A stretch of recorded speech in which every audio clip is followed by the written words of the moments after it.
दुनिया के खूबसूरत शहरों में गिने जाने वाले सीरिया के अलेप्पो शहर में इस्लामिक संगठन हयात तहरीर अल शाम ने कत्लेआम मचा दिया है।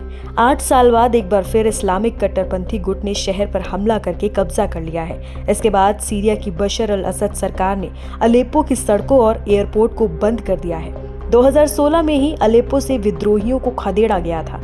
अचानक विद्रोही शहर के केंद्र तक घुस गए और कई इलाकों पर कब्जा कर लिया है। विद्रोहियों की ताकत के आगे एक बार फिर असद की सेना कमजोर साबित हो रही है। सीरिया को भरोसा रहता था कि जरूरत पड़ने पर उसे ईरान और रूस से मदद मिलेगी। ईरान इजराइल के खिलाफ और रूस यूक्रेन के खिलाफ युद्ध में ही व्यस्त है। इसका फायदा उठाकर विद्रोहियों ने हमला एक बार फिर कर दिया। एटीएस का दावा है कि उसने आधे से ज्यादा अलेप्पो पर कब्जा कर लिया है। सीरिया 2011 से ही गृह युद्ध की चपेट में है। आपको बता दें कि विद्रोही बलों के आतंकियों ने सीरिया की मशहूर कमर्शियल सिटी कहे जाने वाले अलेप्पो पर बड़ा हमला करके इसके आधे से अधिक हिस्से पर कब्जा कर लिया है। इस विध्वंस उन्माद ने पूरी दुनिया को एक बार फिर चौंका दिया है।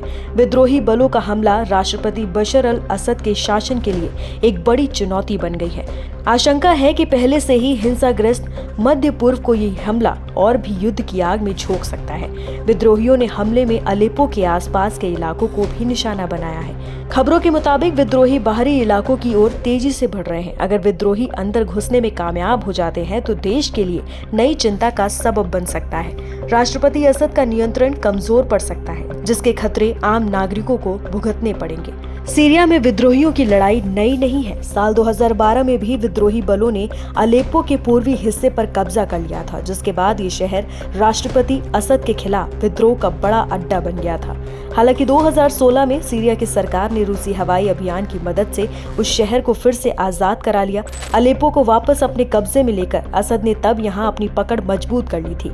लेकिन 2024 के हालात अलग हैं। आज की तारीख में रूसी सेना यूक्रेन के साथ जो इजरायली सेना हिजबुल्लाह से युद्ध में व्यस्त है, लिहाजा सीरिया को इन देशों से अपेक्षित मदद की संभावना कम ही है।